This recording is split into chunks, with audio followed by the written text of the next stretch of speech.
ਸਤਿ ਸ਼੍ਰੀ ਅਕਾਲ ਜੀ, news Asia Punjabi ਦੇਖ ਰਹੇ ਹੋ ਤੁਸੀਂ ਤੇ ਮੈਂ ਹਾਂ ਕੁਲਵੰਤ ਸਿੰਘ। ਮੇਰੇ ਨਾਲ ਇੱਕ ਵਾਰ ਫਿਰ ਡਾਕਟਰ ਸੱਜਲਾ ਜੋਸ਼ੀ ਤੇ ਪ੍ਰਸ਼ਾਂਤ ਸਾਨੂ।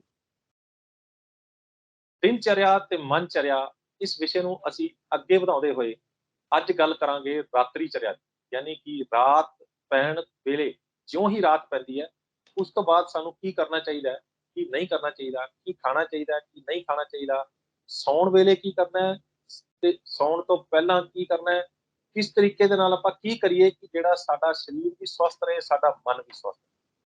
डॉक्टर साहब आपका न्यूज़ एशिया पंजाबी पे बहुत-बहुत स्वागत है। नमस्ते।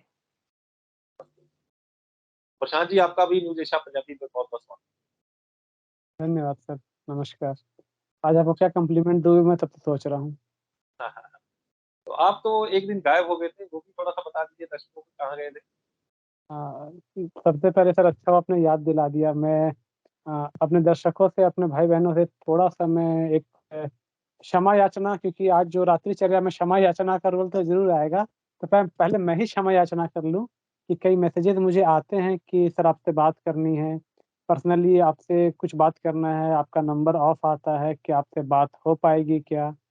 तो मैं अपने सभी भाई-बहनों से एक रिक्वेस्ट है मेरी कि अभी क्योंकि मेरी कोचिंग भी है, कुछ अपने पर्सनल पेशेंट्स भी देखने होते हैं। जब मैं और सजिला दीदी और अपनी पूरी टीम मिल के देखती है तो उनमें भी टाइम जाता है। और फिर और भी अपने क्लासेस और मैं जिस आश्रम से जुड़ा हूँ वहाँ की भी सेवाएँ होती हैं।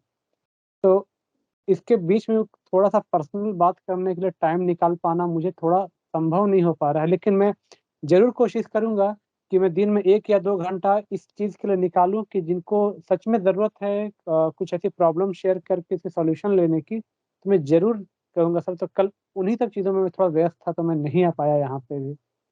तो मैं दर्शकों से बिल्कुल कहूँ कि मैं बहुत जल्दी प्रयास कर रहा हूँ और कुलवंत सर का भी कहना है कि आपकी बहुत ज़रूरत है समाज के और उन परेशान लोगों को, तो आप थोड़ा टाइम मैनेज कीजिए। मैं बिल्कुल प्रयास कर रहा हूँ मैं किसी तरह मैनेज करूँ। बिल्कुल, बिल्कुल। आप दोनों की ही बहुत ज़रूरत है समाज के उन लोगों को जो बहुत परेशान हैं मानसिक तौर पे और शारीरिक तौर पे। तो हम शुरू करते हैं रात्रिचर्या। डॉक्टर साहब, रात्रिचर्या जो है वो संध्या के टाइम से यानी शाम ढलने के बाद से शुरू हो जाती है रात्रिचर्या। तो अ, दिन में हमने खाना खाया, दोपहर का खाना खाया, उसके बाद हमने क्या-क्या किया वो बता दिया है, खाना कैसे खाना है, खाना कौन-सा खाना है, क्या खाना है, क्या नहीं खाना है, ये सब हो गया। लेकिन अ, शाम ढलने जो अगर हम आयुर्वेद की बात माने या हम बुजुर्गों की बात माने या हम अपने पहले के जो हमारे जो दिनचर्या या रात्रिचर्या चलती थी, उसकी बात माने तो सूर्यास्त के बाद जो है वो खाना नहीं खाया जाता। तो रात्रिचर्या के में ये चीज़ शामिल हो जाती है कि ये उससे पहले ही है सारा? रात्रिचर्या में जो रात्रि वाला जो भोजन है, रात्रि या शब्द नहीं, शाम का ही भोजन कहा जाएगा यहाँ पे। तो जो सूर्यास्त के पहले-पहले हमें कर लेना चाहिए। अभी उसका भी कारण यही है, जो ब्रह्मांड में है वही पिंड में है। जो बाहर के वातावरण में है वही हमारी चीज़ें शरीर में अवेलेबल है। जैसे बाहर वातावरण में सूरज है, वैसे ही शरीर में हमारे लिए अग्नि विद्यमान है, जिसको जाठराग्नि कहा जाता है। बराबर है? तो जब सूरज डूब जाता है तो हमारी अग्नि भी कम हो जाती है। तो इसीलिए आयुर्वेद का कहना है कि आप सूर्यास्त होने के पहले-पहले आपको भोजन कर लेना चाहिए, क्योंकि अग्नि मंद होने जा रही है। अभी इस वक़्त ये कहा जाता है कि जैसे आपने सवेरे नाश्ता भरपेट कर लिया, फिर दोपहर का भोजन थोड़ा-सा और हल्का, और रात्रि का जो मतलब शाम का जो भोजन आप करेंगे, वो उससे भी काफ़ी हल्का रहेगा। इसके लिए कहावत ये कही जाती है कि सवेरे का नाश्ता आप राजा भोज की तरह करिए, जैसे आप राजा हैं, बड़े व्यक्ति हैं, और दोपहर का भोजन आप नॉर्मल पर्सन के तरह करिए, और जो शाम का भोजन रहता है वो ऐसे भिक्षुक की तरह करिए कि जिसके पास बहुत ही कम अनाज अवेलेबल है। तो इस प्रकार से आप उसको ले सकते हैं। रात्रि भोजन में आयुर्वेद का कहना है कि फल नहीं लेने चाहिए। उसका कारण है कि फल में पानी की मात्रा ज़्यादा रहती है, और सूरज ढलने के बाद में शरीर में कम से कम पानी जितनी चाहिए ज़रूरत हमें, उतना ही पानी हमें लेना चाहिए करके। रात्रि में आपको सलाद भी जो खाना है उसमें ककड़ी, ये जो हम अक्सर खाते हैं सभी, तो रात्रि में ककड़ी खाने के लिए आयुर्वेद में मना है। उसका कारण है ककड़ी में पानी की क्वांटिटी ज्यादा रहती है। जब सूरज ढल जाता है, जब अग्नि कम हो जाती है, उसका मतलब है अंधकार जो है वो बढ़ जाता है। और जहाँ पे अंधकार है तो वहां पे शीतलता है, ठंडा वातावरण बन जाता है, क्योंकि सूरज नहीं है अभी अवेलेबल। तो ऐसे समय में अगर हम ठंडी चीजें खाते हैं तो वैसे वो हमारे शरीर में कफ बढ़ाने का काम करती है। इसीलिए जूसेस है, ये आपको लेने नहीं है। रात्रि भोजन में, मतलब शाम के भोजन में आप खाने में दाल, चावल, सब्जी, रोटी, ऐसी सभी चीजें ले सकते हैं। और सूप भी ले सकते हैं, जिसको आयुर्वेद में यूष कहा जाता है। सब्जियों के सूप, दालों के सूप, ये आप ले सकते हैं, इसमें कोई दिक्कत नहीं है। बट जो भोजन आपको जल्दी से हजम नहीं होता है, लाइक मिल्क प्रोडक्ट्स, और दूसरी बात है जैसे चना, मूंग, मोठ, चौला, राजमा, ऐसी जो जल्दी हजम नहीं होने वाली चीजें हैं, उनका रात्रि में सब्जियां नहीं लेनी चाहिए। अब लौकी, पेठा, टिंडा, गिलका, तुरई, गिलोड़ा, ऐसी वाली चीजें की सब्जियां बना के आप जरूर ले सकते हैं। एवन आप मिलेट्स जो है, ये भी आप रात्रि में ले सकते हैं, उसमें लेने के लिए भी कोई दिक्कत नहीं है। अभी कई लोग क्या करते हैं, रात्रि का भोजन जो है वो 9-10 बजे ऐसे कर लेते हैं, और उसके आधा 1 घंटे के बाद ही तुरंत दूध पी लेते हैं। कहते हैं कि दूध हमें चाहिए, हमारे शरीर में कैल्शियम कहाँ से मिलेगा। तो यही मैं आयुर्वेद पूछने वाला यही मैं पूछने वाला था कि रात को दूध पीने का चलन खासकर पंजाब में बहुत ज्यादा है। दूध में वैसे आयुर्वेद में पिए मेंशन है। दूध पिए के बिना जो है वो रात में लोगों को, बहुत सारे लोगों को नींद ही नहीं आती। वो कहते हैं हमें दूध पीते पिए बिना हमें नींद ही नहीं आती। तो रात में आपने बोला कि जो मिल्क प्रोडक्ट है उनसे तो हमें दूर रहना है। मैं बता रही हूँ, वही वही चीज मैं बता रही हूँ अभी आपको, कि दूध जो पीने के लिए कहा गया है, मैं बाकी मिल्क, दूध छोड़ के जो मिल्क प्रोडक्ट्स की बात कर रहे हैं, वो तो लेने ही नहीं है। और दूध अगर लेना है तो वो देसी गाय का दूध होना चाहिए, वो भैंस का दूध नहीं होना चाहिए। वो क्यों नहीं होना चाहिए उसके बारे में भी हम बात कर रहे हैं अभी। तो ये जो, अगर आपको दूध पीना है तो आपके भोजन और दूध के बीच में लगभग 2.5 घंटे का अंतर रहना चाहिए, तो आप दूध पिएंगे और वो आपको डाइजेस्ट होगा। अगर आपने खाना ही खाया है 9 बजे और आप चाहते हो मैं 9:30 बजे में दूध पी लेता हूँ और मैं 10 बजे सो जाता हूँ, तो वो हमारा शरीर इन चीजों को डाइजेस्ट ही नहीं कर पाता है। और उसके कारण फिर अलग अलग बीमारियां जो है, लाइक स्किन डिसीजेस है, कोलेस्ट्रॉल शरीर का बढ़ना, आयुर्वेदिक भाषा में आप कहोगे तो कफ की वृद्धि उससे काफी मात्रा में होने लगती है। कफ के साथ साथ वात की भी वृद्धि यहाँ पे हो जाती है। और प्रॉपरली खाना हजम नहीं होता। सवेरे जब उठते हैं तो स्लगिशनेस रहती है, लगता है कि जैसे अभी थके हुए ही है, हम उठे ही नहीं, हम थोड़ा सोए रहे। तो इसलिए आयुर्वेद का कहना है अगर आपको दूध पीना है तो लगभग 2.5 से 3 घंटे का गैप रखना चाहिए, और वो दूध प्रॉपर रियल दूध होना चाहिए। अगर कोई भी ऐसे दूध पीता है तो तकलीफ होती है। अगर कोई पतला व्यक्ति है वो भैंस का दूध पी लेता है तो उसके पास थोड़ा सा जगह है शरीर को फुलाने के लिए, लेकिन जो व्यक्ति ऑलरेडी ही फुला हुआ है, ज्यादा ही हेल्दी है, और वो अगर भैंस का दूध पीता है तो उसको ज्यादा दिक्कत हो सकती है। इसका कारण और एक ये भी है कि भैंस का दूध में फैट की मात्रा जो रहती है वो ज्यादा मात्रा में रहती है। आप फिर मुझे कहेंगे कि हमारे यहाँ पे तो यही दूध मिलता है, हम क्या करें। भैंस का, ऐसे ये मेरा कहना नहीं है कि भैंस का दूध खराब है। अगर देखा जाए तो भैंस का दूध भी काफी मात्रा में अच्छा है। फिर आप उसमें एक काम कर सकते हैं, जितना आपने 1 कप दूध लिया, 1 कप पानी डाल दीजिए, उसमें सौंठ पाउडर, हल्दी डाल के उसको बॉईल करिए, तो वो दूध जो है वो लघु बन जाएगा। मतलब पाचन के लिए आपको अच्छा बन जाएगा, और वो दूध में फैट भी कम मात्रा में रहेंगे और डाइजेशन भी आपका अच्छा हो जाएगा। अभी आते हैं रात्रिचर्या में पानी पर। भोजन के बाद तुरंत पानी नहीं पीना है। वैसे भोजन के दरमियान आप थोड़ा थोड़ा सिप सिप वाटर, या सिप सिप जो हम लोग कोई भी लिक्विड वाला सूप जो है वो लिया जा सकता है। बाकी दूध के बाकी पदार्थ है, जैसे खास करके दही, छाछ, पनीर, मावा, ऐसी वाली चीजें रात में नहीं लेनी चाहिए। और पानी की मात्रा जो है सूर्यास्त के बाद सिप सिप वाटर ही पीना है, एक्स्ट्रा क्वांटिटी में वाटर नहीं पीना है। आयुर्वेद का ये कहना है जब रात्रि भोजन के पश्चात कई लोगों को रहता है वो सोने ही जाते हैं और 1-2 ग्लास पानी पी लेते हैं। तो आयुर्वेद का कहना है ये जो रात्रि में हम खाना खाने के पश्चात एक, मतलब सोते समय जो पानी पीते हैं, वो हमारी एड़ी में जाता है और एड़ी में दर्द होने की संभावना वहां पे ज्यादा रहती है। खड़े होके जो अक्सर करके पानी पीते हैं उन लोगों में रात में। दूसरा टॉपिक ये रहता है जो रात में शीतल जल का सेवन करके सोते हैं, उनको अक्सर करके ये जो ऊर्ध्व जत्रुगत भाग मतलब जो गर्दन के ऊपर का प्रदेश है, तो वहां में ज्यादा करके दिक्कतें होती हैं। उनको साइनस के प्रॉब्लम, प्रतिशय मतलब नाक से पानी आना, नजला होना, ये सब चीजें ज्यादा उनको तकलीफ करती है। तो इसलिए आयुर्वेद का सजेशन है रात को अगर पानी पीना है थोड़ी क्वांटिटी में तो वो आप गर्म पानी पियो तो ज्यादा अच्छा रहेगा। मतलब अगर कफ है भी तो वो भी शरीर में पिघल जाएगा। ठीक है, फिर हम आएंगे एक एक क्रियाओं पे। अगर आपको प्रशांत जी को कुछ पूछना है इसलिए मैं जी कहा। जी जी जी हाँ जी, जी। प्रशांत जी, अ, सूर्यास्त हो गया। अब हमने अगले चरण में पहुंचना है, रात्रि चरण में पहुंचना है। सूर्यास्त हो गया तो अ, मनचर्या के अनुसार जो है वो हमें कैसे रिएक्ट करना है उसके बाद। हुँ। अ, मैं सजला दीदी की थोड़ी-सी बात को टच करते हुए यहाँ पे आऊँगा।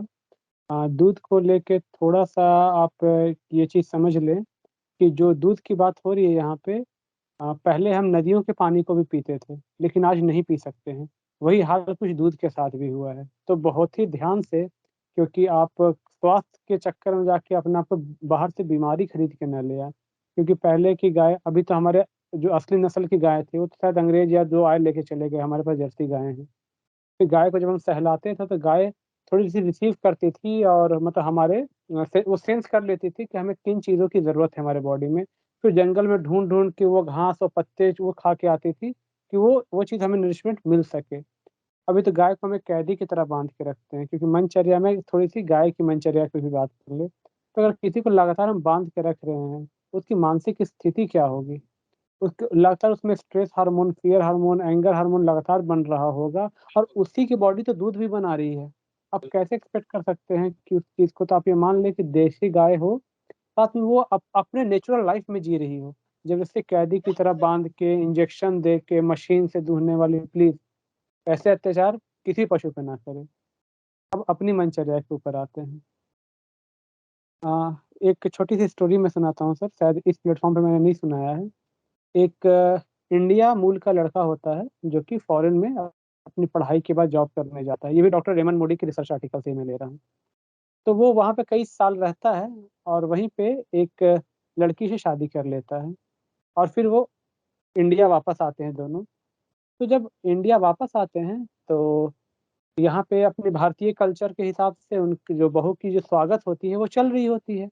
कि वो लोटे में जो चावल रखते हैं कि बहू पैर से मार के जाती है, सारे दूर-दूर से आते हैं लोग भाई कि विदेश की बहू आई है पहली बार खानदान में देखने के लिए।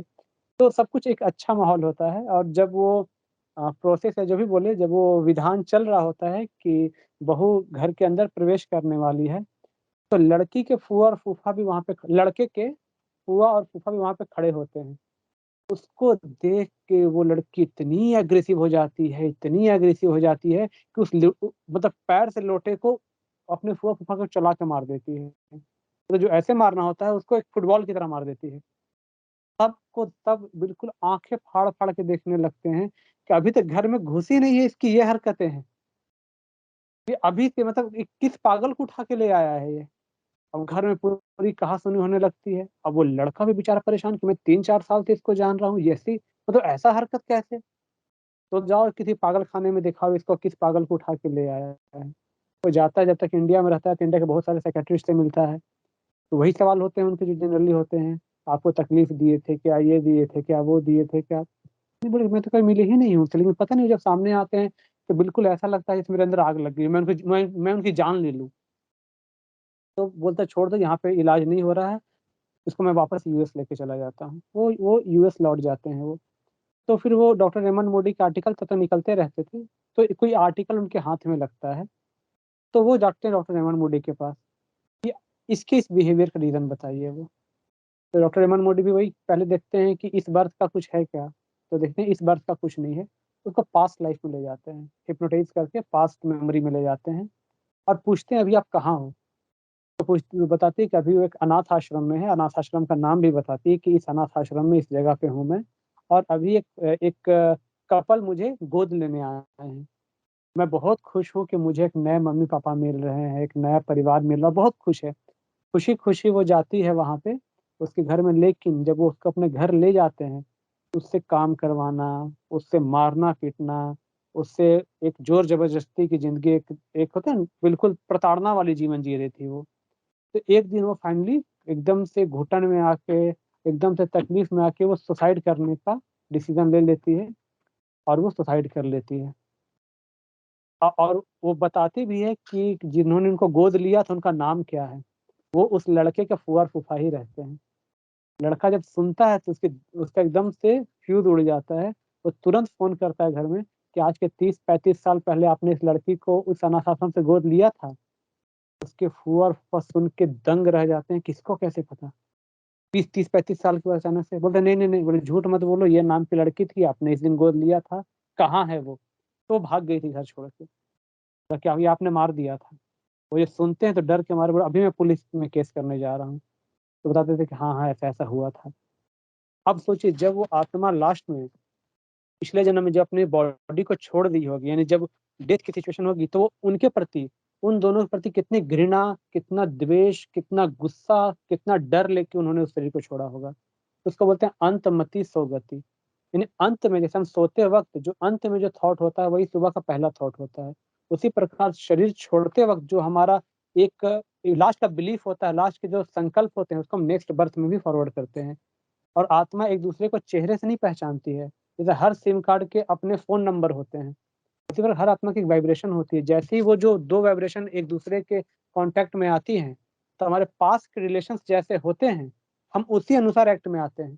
कि किसी से हम एकदम से एक ही दिन में बहुत फ्रेंडली हो जाते हैं, किसी को बोलते हैं, "ये तो मेरे को देख के ही अच्छा नहीं लगता है।" उसका रीज़न ये होता है कि हमारे पास्ट के कार्मिक रिलेशंस अच्छे नहीं हैं। अब ये मान के चलिए, हर एक की जीवन यात्रा बहुत लंबी है।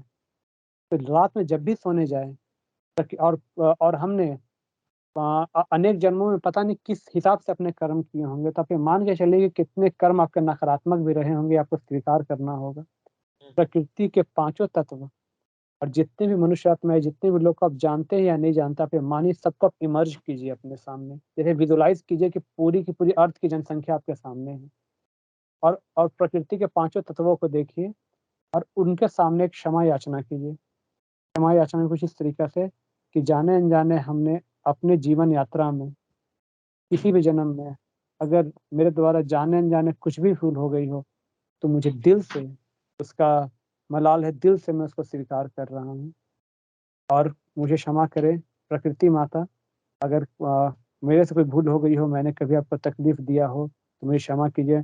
मैं आज से, अभी से अपने कर्मों पे, अपने जीवन पे बहुत ध्यान रखूँगा और अगर आपको किसी ने दुःख दिया, जैसे कोई गलत इंसान है, क्योंकि और आपकी कुछ मिसअंडरस्टैंडिंग हुई या झगड़ा हुई, तो आप उनको माफ़ भी कर दें। कोई भी चीज़ है, एक गलत इंसान आपको गलत समझ रहा है, झगड़ा हुई किसी चीज़ को लेके, दोनों एक-दूसरे से है, आप उनको माफ़ कीजिए कि कोई बात नहीं, ये हमारे कार्मिक पास्ट के कार्मिक रिलेशंस थे जो कि व्यवहार में आए, अब हमारा वो अकाउंट सेटल हुआ, अब हम बिल्कुल हर आत्मा निर्दोष है और हमारा अकाउंट सेटल हुआ, अब हम आगे बढ़ते हैं। तो एक ये प्रोसेस कम से कम जनरली रहे ही रहे, जो एक बेसिक थॉट के ऊपर जो मैं बताना चाहूँगा। बाकी और भी बातें हैं, तो देखते हैं जैसा समय अलाउ करे हम उस पे जाएँगे। जी, जी डॉक्टर सजला आप इसके आगे आप क्या कहना रात्रिचर्या में अगर आपका कहना है कि मुझे तो टाइम नहीं है, मैं तो ऑफ़िस से ही 9 या 10 बजे आता हूँ, फिर उसके बाद तो मुझे खाना खाना ही पड़ता है। तो इसके लिए आयुर्वेद में कहा है कि जो चीज़ें जल्दी हज़म हो जाती हैं, आपको फ़ीलिंग इफ़ेक्ट भी देती है, तो उसमें चीज़ें आती हैं, जैसे जौ का पॉपकॉर्न है, खील है, जैसे उत्तर भारत में उसको खील कहा जाता है। नॉर्मल उड़ीसा है, उड़ीसा का नीचे का प्रदेश, महाराष्ट्र, साउथ में उसको लाही कहा जाता है। लाही, लाह्या, इस प्रकार का शब्दों का प्रयोग किया जाता है, जो खास करके दिवाली में हम उसको लक्ष्मी माता जी के प्रसाद के रूप में उसको रखते हैं, या जी, ज्वार का जी, पॉपकॉर्न। आप इस पॉपकॉर्न का प्रयोग करेंगे, अगर ये चीज़ें आप खाते हैं, तो आपको फीलिंग इफेक्ट मिलता है, लेकिन कैलोरीज़ ज़्यादा नहीं मिलती है। उसके कारण आपको वो जल्दी हजम भी हो जाएगी। भले आपने उसको खा लिया, तो आप उसको खा के आधा 1 घंटे में सो भी सकते हैं।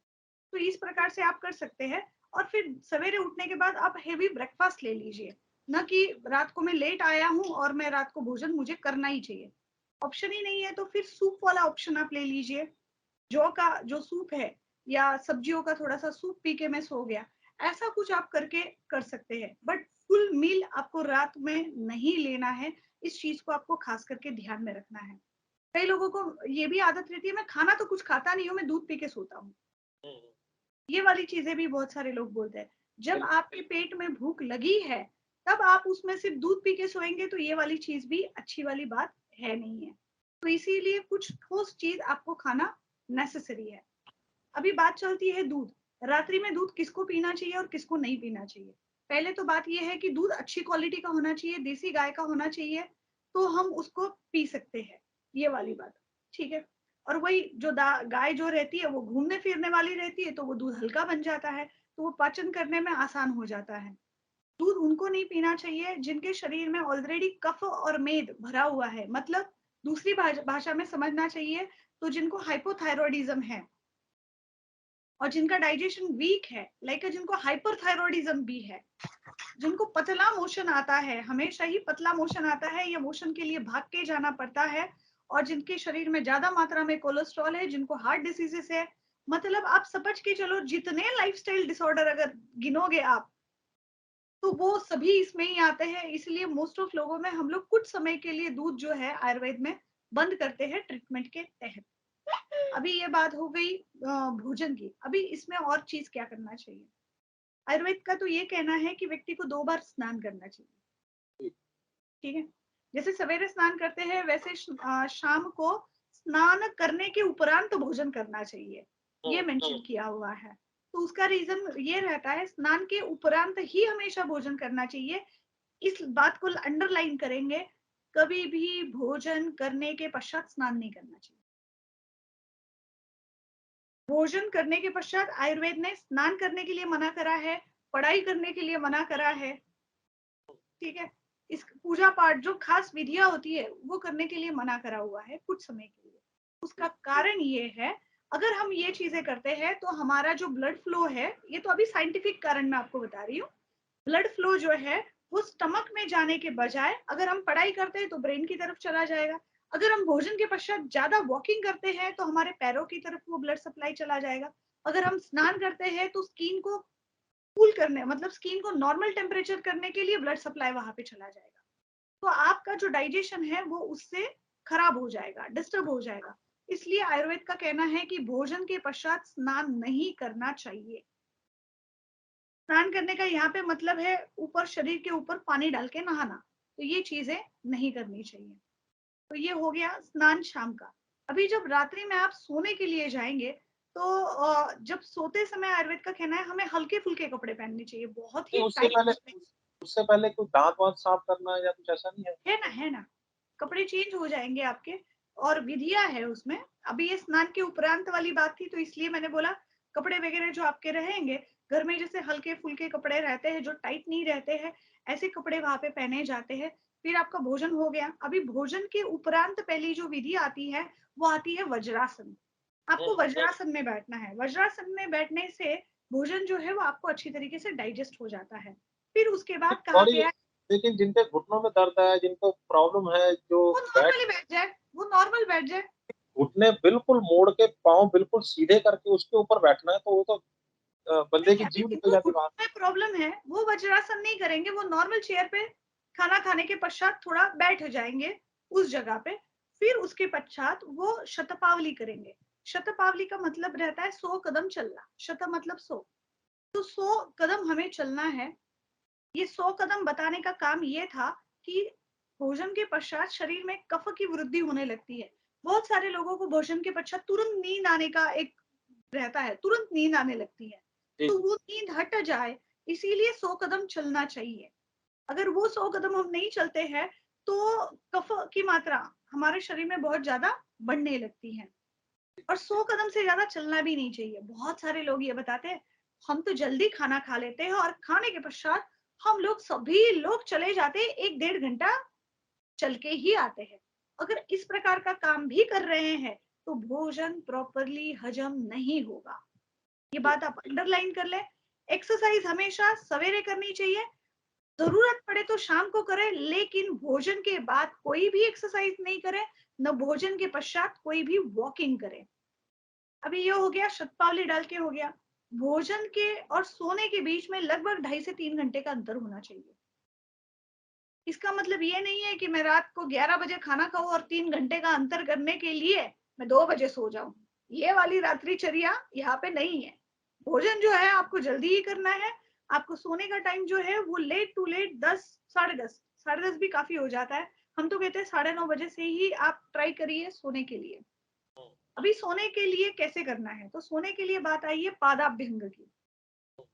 मतलब आपके जो पैर है, पैरों में आपको तेल लगाना है और आपको कांस्य पात्र, कांस्य की वाटी मिलती है, कांसे की वाटी बोलते हैं उसको, उसे हल्का हल्का रगड़ देना है। अगर कांसे की वाटी से भी अगर आप नहीं रगड़े और अपने हाथों से भी घर्षण करें तो भी चल जाता है। तो वो घर्षण करने से आयुर्वेद का ये कहना है कि जो पैरों में आपकी जो नसें आती हैं, पैरों में नसें और मसल्स का जो अटैचमेंट आता है, वो अटैचमेंट आपका आंखों तक और यहाँ के भाग तक जाता है। इसके ऊपर और एक चीजों में रिसर्च आई हुई है कि जो हमारे मसल्स है ना, जो यहाँ से मसल ट्रैवल करते हुए आपके पैर के पंजे तक आते हैं, तो ये वो रिलेशन है। मतलब अगर आप पैरों के तलवों में तेल लगाते हैं तो आपका ये जो बैक साइड का जो पोर्शन है, यहाँ से लेके पूरा जो बैक साइड में, मतलब आपका स्पाइनल कॉर्ड, आपका पैरों के पीछे का काफ मसल का पोर्शन, नीचे एड़ी तक, तो ये पोर्शन में एनर्जी मिलने का काम पैरों के द्वारा होता है। तो इसीलिए रात्रि सोते समय तेल लगा के सोना चाहिए। ठीक है, आप इसमें खास करके नारियल का तेल लगा के सो सकते हैं। सिर्फ अगर ठंडा ऋतु है तो फिर आप दूसरा वाला तेल उसमें इस्तेमाल कर सकते हैं। बहुत ज्यादा भी नहीं, 1-2 मिनट भी मसाज कर देंगे पैरों में तो भी काफी हो जाता है। इससे इसका वर्णन आयुर्वेद में ऐसा आया है कि ये करने से आपकी आंखों की ज्योति बढ़ जाती है और आपको एक डीप स्लीप मिलती है, एक मतलब आप शांत अवस्था में सो जाएंगे। और एक विधि इसमें आई है, वो है नस्य की विधि आई है। रात्रि सोते समय नाक में ऑयल लगाने की विधि आई है, क्योंकि उसके बाद हम आराम करते हैं। तो ये जो ऑयल जो जाएगा वो नासा भाग से ट्रेवल करते हुए यहाँ तक पहुंचेगा, तो इसीलिए नस्य की विधि इसमें बताई गई है। और दूसरी विधि आई है इसमें कि आप रात्रि जब सोते जाएंगे तो जो भी आपकी इष्ट है तो उनको हमें रात को सोते समय याद करना है। उसका कारण यही था, अगर रात को सोते समय हमने जो दिन भर जो कार्य किया, अगर उसके कॉन्शियस में अगर हम सोएंगे तो रात में वही चीजों के हमें सपने आएंगे। तो इसीलिए हम इष्ट देव को याद कर कर फिर सोएंगे। अभी जिनको परेशानी रहती है, जिनको रात को नींद नहीं आती है खास करके, तो उनको हम रात्रिचर्या में बोलते हैं कि आप रात को ओम ध्वनि करके सोइए। और ओम ध्वनि वो वाली जिसमें मकार लंबा हो। 2 प्रकार की ओम ध्वनि रहती है, एक में ओकार लंबा रहता है, मतलब उसको इस तरीके से बोला जाता है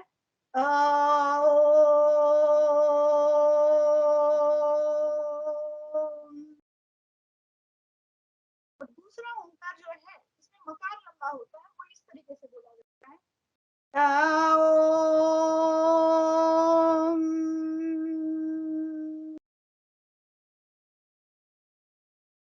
वो जो है मकार जो है वो लंबा आपको खींचना है, उसका प्रेशर आपको नाभि तक फील होता है और उसका प्रेशर एकदम। तो ओम की ध्वनि करके सोएंगे तो जिसके कारण एक अच्छा वायुमंडल आपके पास बन जाता है और आपकी नींद गहरी हो जाती है, आपको नींद की अवस्था में जाते हैं। दूसरी बात, ये जो बात है ये रात्रिचर्या में आयुर्वेद के हिसाब से भी है और दूसरा अभी का जैसे लोगों का लाइफस्टाइल चल रहा है उसके हिसाब से भी है। नॉर्मल लोग क्या करते हैं, रात्रि में सोते समय भी मोबाइल की चैटिंग देखते हैं। हम तो रात को ही फ्री रहते हैं इसलिए मोबाइल का चैटिंग रात में करना चालू करते हैं। तो रात को सोने के पहले एटलीस्ट आधा घंटा, अगर पॉसिबल हो तो 1 घंटा, उसके पहले मोबाइल को आपको दूर रखना है। आप जहाँ पे सोते हैं उस जगह से आपको मोबाइल को दूर रखना है। भले आप सो रहे हैं, बोल रहे हैं कि मैं 10 बजे सो रहा हूँ, लेकिन मोबाइल देख के अगर आप सो रहे हो तो उससे ये होता है आपके जो आंखों पर वो इफेक्ट है, वो लाइट का इफेक्ट है, तो उसके कारण आपका सबकॉन्शियस माइंड तो तुरंत नहीं सोता है, भले आपके आंखें बंद हो गई हैं। तो इसीलिए मोबाइल को हमें दूर रखना है, पास में रखना नहीं है। कई लोगों में आजकल आदत ये पाई गई है कि रात को सोते समय म्यूजिक सुनते हुए सोते हैं। बोलते हैं म्यूजिक सुनते हुए काफी अच्छी नींद आती है इसलिए हम कान में लगा के सोते हैं, और व्यक्ति सो जाता है और म्यूजिक बजता रहता है होल नाइट। आयुर्वेद का कहना यह है, अगर हम हमारे इंद्रियों को एक्स्ट्रा क्वांटिटी में अगर यूज करने लगेंगे तो उस इंद्रियों में दुष्टि आएगी, इसका मतलब आजकल देखा जाए तो बहरापन बहुत जल्दी आता जा रहा है, आंखों की नजर बहुत जल्दी कमजोर हो रही है, क्योंकि हम उसका प्रयोग कॉन्स्टेंटली कर रहे हैं। हम जब कंप्यूटर पे काम कर रहे हैं तो कॉन्स्टेंटली कंप्यूटर पे काम कर रहे हैं, जब मूवीज देख रहे हैं, सीरियल्स देख रहे हैं तो कॉन्स्टेंटली देख रहे हैं, आंखों की पलक को झपका नहीं रहे हैं, तो ये उसका इफेक्ट रहता है। तो इसीलिए रात को जब आपने नाक में दवाई लगा ली है, नस्य कर लिया है, उसके उपरांत आपको आंखों के पलकों पे तेल लगाना है और उसको सर्कुलर मोशन में, मतलब क्लॉकवाइज और एंटी क्लॉकवाइज मोशन में घुमाना है। पलकों पर भी क्लॉकवाइज और एंटी क्लॉकवाइज मोशन में आपको घुमाना है।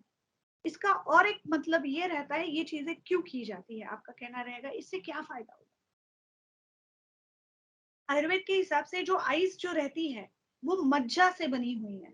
मज्जा भाव, हमारे शरीर में 7 धातुएं होती है, रस, रक्त, मांस, मेद, अस्थि, मज्जा और शुक्र। तो जब हम कंप्यूटर पे ज्यादा काम करते हैं या लाइट के संपर्क में होके हम ज्यादा काम करते हैं, तो शरीर में हमारा ये जो मज्जा भाव है वो हल्का सा ड्राई हो जाता है, वो सूख जाता है। और आयुर्वेद का कहना है कि जिनकी आंखें सूख जाती हैं, मज्जा भाव जिनका कम हो जाता है, उनका अपने फैमिली से प्यार भी कम हो जाता है। ये बात बहुत गहरी है, बात ये आयुर्वेद के हिसाब से कि फैमिली के प्रति का एक अटैचमेंट जो रहता है वो कम हो जाता है जब ये मज्जा भाव कम हो जाता है तब। तो इसलिए आयुर्वेद का कहना है यहाँ पे खास करके आप गाय का घी या नॉर्मल तेल का इस्तेमाल करेंगे लगाने में, तो आपकी आंखों में जो ड्राइनेस है वो भी दिन ब दिन कम होती जाएगी और आपके फैमिली के साथ आपके रिलेशन भी अच्छे रहेंगे। तो ये हो गया, रात को हमें खास करके पैरों में तेल लगाना है, नाक में तेल लगाना है, आईज में तेल लगाना है, ये चीजें करनी है। नाक ठीक में है। कितना तेल लगाना है? नाक में नाक में तो नस्से का उल्लेख आया है, आप 2-2 ड्रॉप्स भी डाल सकते हो, या जिनको ड्रॉप्स डालना पसंद नहीं है वो जस्ट हाथ पे ले ले और नाक में लगा ले। ठीक है। ठीक। अभी आते हैं दंत धावन विधि पर। दंत धावन रात, आयुर्वेद का तो ये कहना है कि आप जब भी भोजन करते हैं उसके बाद आपको कुल्ला करना है और आपको ब्रश अप करना है। बट खास करके 2 बार तो हमें ब्रश करना ही चाहिए रात को सोते समय। और एक बात ध्यान रखने वाली बात है कि लोग जब रात को, मतलब जब जॉब करके बाहर से घर पे आ जाते हैं, तो बहुत सारे लोग बिना नहाए, बिना हाथ पैर धोए खाने की टेबल पे जाके खाना खाना शुरू कर देते हैं, कपड़े भी बदलते नहीं है। तो ये वाला बात नहीं करना चाहिए। आयुर्वेद में हर एक टाइम पे अलग अलग ड्रेसिंग करने के लिए बोली है। हम भले उतना ड्रेसिंग नहीं करें, लेकिन आज भी वो चीज हम फॉलो कर रहे हैं। हम मंदिरों में अलग समय पे जब भगवान को भोग लगाया जाता है, प्रसाद चढ़ाया जाता है, तो भगवान के कपड़े चेंज होते हैं ईच एंड एवरी टाइम, कि ये भगवान के दर्शन करने वाला समय है, ये भगवान के भोजन करने वाला समय है। रात्रि की ड्रेस अलग है, सवेरे की ड्रेस अलग है। तो वैसे ही जो चीज हम भगवान के रूप में करते हैं वो चीज हमारे लिए भी लागू है, कि भोजन के दरमियान हम जो बाहर से लाए हुए कपड़ों में भोजन ना करें घर पे। और रात्रि में खास करके पैर धोना बहुत जरूरी है। कई लोग बेड पे बिना पैर धोए सोने के लिए आ जाते हैं, बोलते हैं मैं तो घर पे चप्पल पहन के ही तो चल रहा था, तो पैर कहाँ खराब हुए। बट नहीं, रात को आपको पैरों को अच्छी तरीके से धोना है और फिर ही बेड पे आना है। इसका कारण ये भी है, एक हमारे पैर ही है जो सब जगह पे टच होते हैं, तो वो बैक्टीरियाज को, वायरसेस को कैरी करके रात को उसी चद्दर पे हमें दिन भर सोना, रात भर सोना है, तो उसमें वो आ जाएंगे। तो इसीलिए उनका कहना था कि बाहर से जब भी आएंगे तब आप हाथ, पैर, मुख, नाक, मतलब चेहरा पूरा और आईज, इस पे पानी हर रोज टच करेंगे। इसीलिए ये बहुत इंपॉर्टेंट बात है। और एक बात कहना चाहूंगी इसमें कि भोजन के उपरांत आयुर्वेद में आया है कि जब भोजन में आप हाथ धो लेते हो, तो हाथ धोने के पश्चात आपको वो दोनों जो हाथ जो गिले हुए हैं, वो हथेली आपको आपके आंखों पे लगानी है। ये एक वर्णन खास करके आया है। इसलिए बहुत जगह पे आपने देखा होगा जब भोजन हो जाता है तो लोगों में एक आदत पड़ी रहती है ऐसे करने की और ऐसे करने की।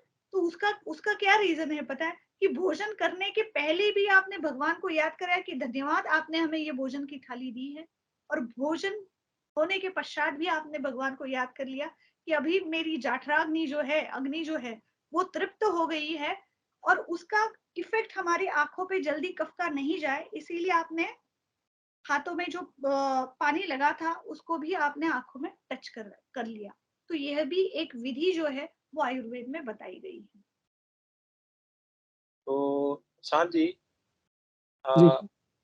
सोने से पहले जो है वो एक खास विधि बता रहे थे कि सोते वक्त आप बोल रहे थे कि जो चीज हम लोग लास्ट वक्त पे, चाहे वो सोने से पहले या मरने से पहले, जो चीज हम लास्ट वक्त हम कर रहे होते हैं वही चीज कैरी फॉरवर्ड होती है सुबह तक, वही चीज कैरी फॉरवर्ड होती है अगली तक।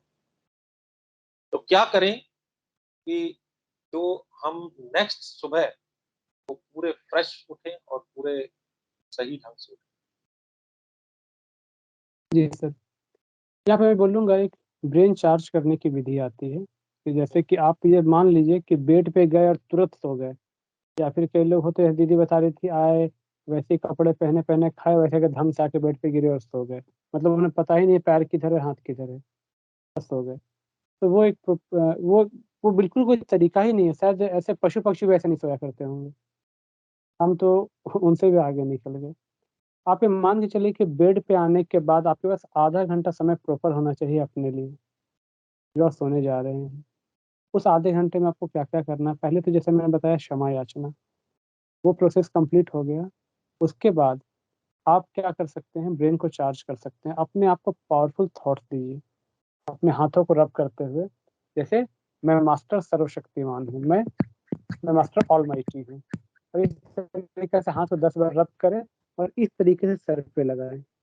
फिर अगला थॉट दें कि मैं संपूर्ण स्वस्थ हूँ, मैं संपूर्ण निरोगी हूँ, और इस तरीके से 10 बार थॉट दें और इस तरीके से लगाएँ। ऐसे करके कम से कम 4-5 पावरफुल थॉट्स दें खुद को। मैं संपूर्ण स्वस्थ हूँ, मैं सम दुनिया की सबसे भाग्यशाली आत्मा हूँ।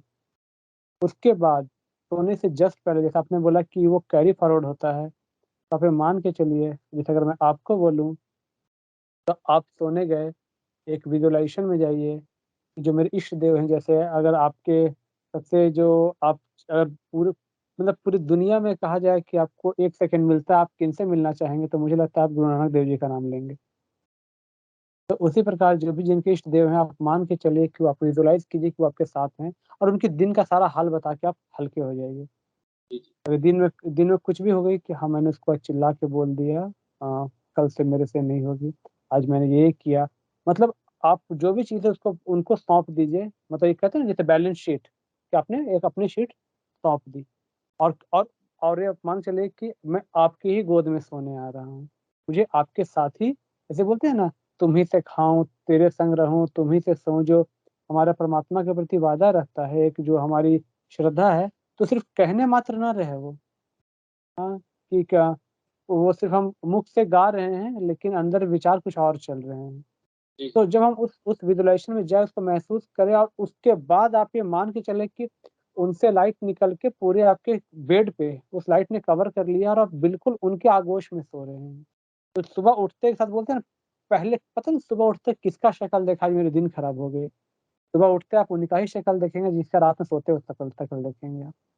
पहला ही दर्शन वो होगा, क्योंकि और जैसे ही आपने आँख खुली, आपको रात की वही दृश्य याद आएगा कि आप अपने इष्ट देव के साथ, आप अपने जो भी आपके परम पूज्य हैं, उनके साथ आप थे। तो एक अलग स्थिति होगी आपकी। तो ये तो बिल्कुल मान के चले, या फिर लेटर लिखना, जिनको ये अगर ये पॉसिबल नहीं हो पा रहा है, तो क्या होता है कि बोलने में कई बार ध्यान इधर-उधर जाता है, लेकिन लिखने में हमें कंसंट्रेशन की ज़रूरत होती है। तो 1 पेज बिल्कुल। का लेटर लिखे वो, फिर वो 1 पेज का लेटर लिखे, कुछ कम से कम उसमें 20-21 पावरफुल थॉट्स हो, जिसको स्वमान कहते हैं।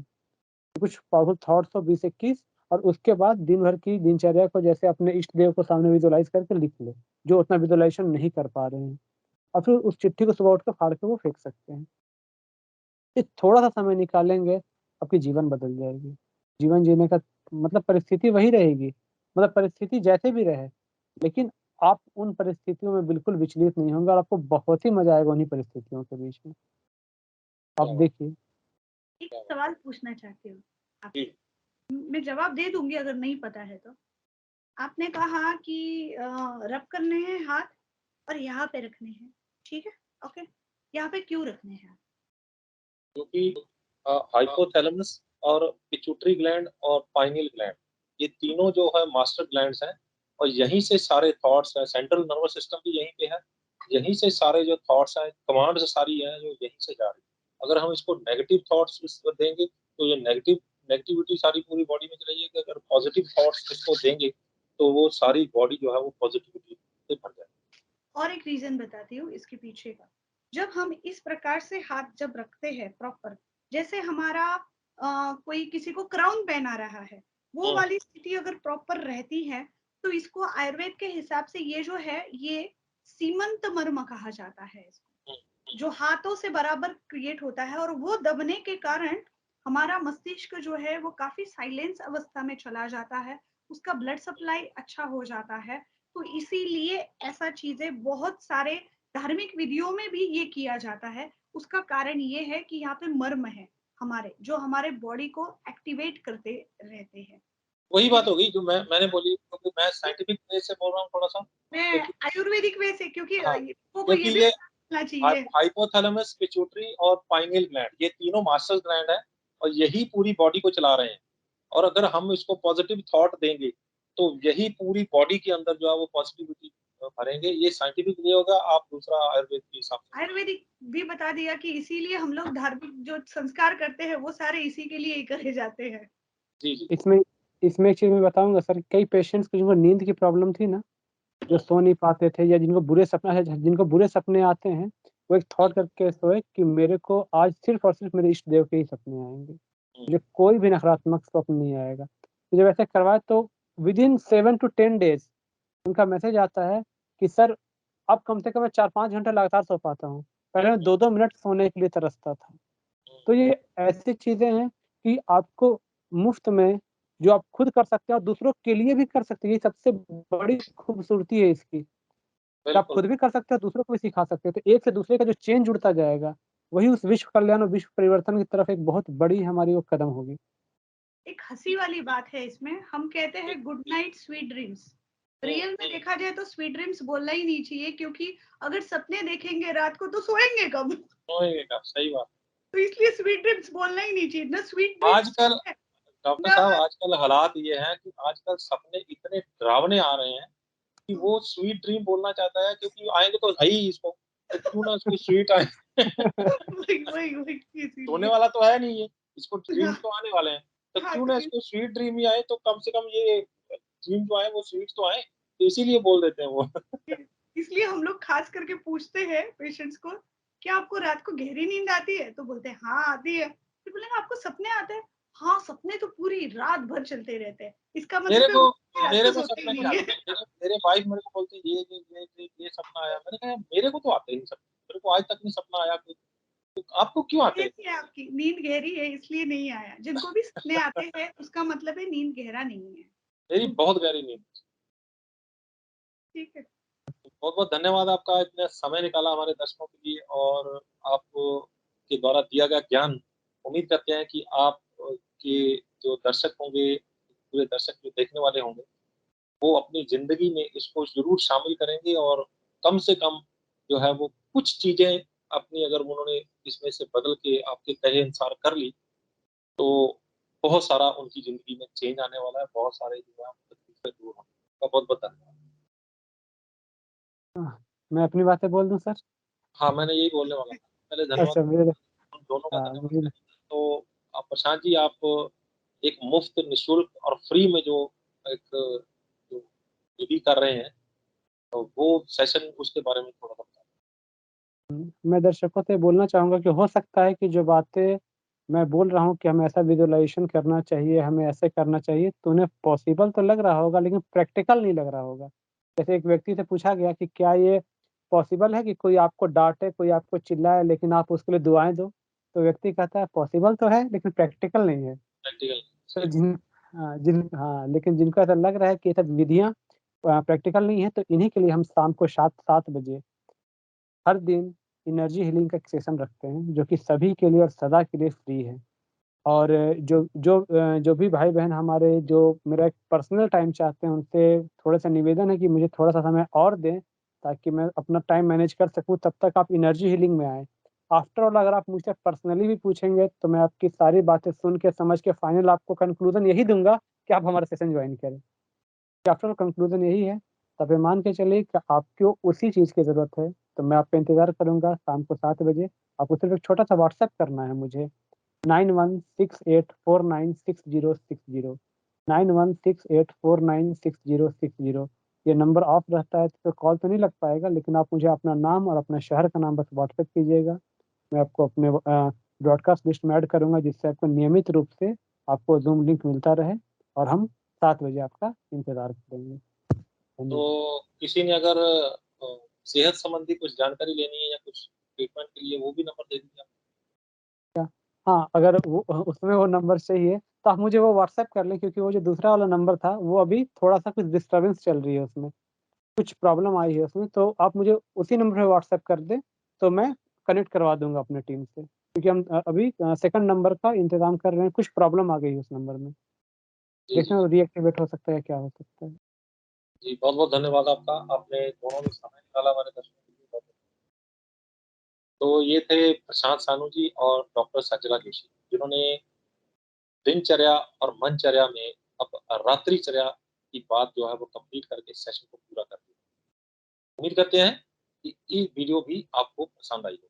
अगर पसंद आई है तो इसे भी ज़्यादा से ज़्यादा शेयर कीजिए, फटाफट फ़ोन उठाइए, व्हाट्सएप, फेसबुक जितने भी ग्रुप आपके पास हैं, उनमें इस वीडियो को आपने सिर्फ़ इतना करना है कि इसको शेयर कर देना है और बाकी का काम जो है वो उस परमपिता परमेश्वर पे छोड़ देना है, क्योंकि आगे जिसको वो ज्ञान चाहिए, जिसको वो ज़रूरत है, वो अपने आप उसमें से ढूँढ लेगा। और चंद लोग भी अगर इस ज्ञान को हासिल करके अपनी दिनचर्या, मनचर्या में रात्रिचर्या भी बदल लेते हैं और अपने ज़िंदगी के कुछ तकलीफ़ों से भी निजात पा जाते हैं, तो हम समझेंगे कि इस वीडियो को बनाने का मकसद भी कामयाब रहा। हमारे चैनल न्यूज़ एशिया पंजाबी, हमारे चैनल न्यूज़ एशिया हिंदी, आवाज़ें पंजाब और Facebook page news Asia Punjabi को लाइक, सब्सक्राइब और फ़ॉलो करना ना भूलिएगा। अगली बार फिर हाज़िर होंगे एक नए मुद्दे, एक नए मेहमान के साथ। तब तक मुझे दो इजाज़त। धन्यवाद।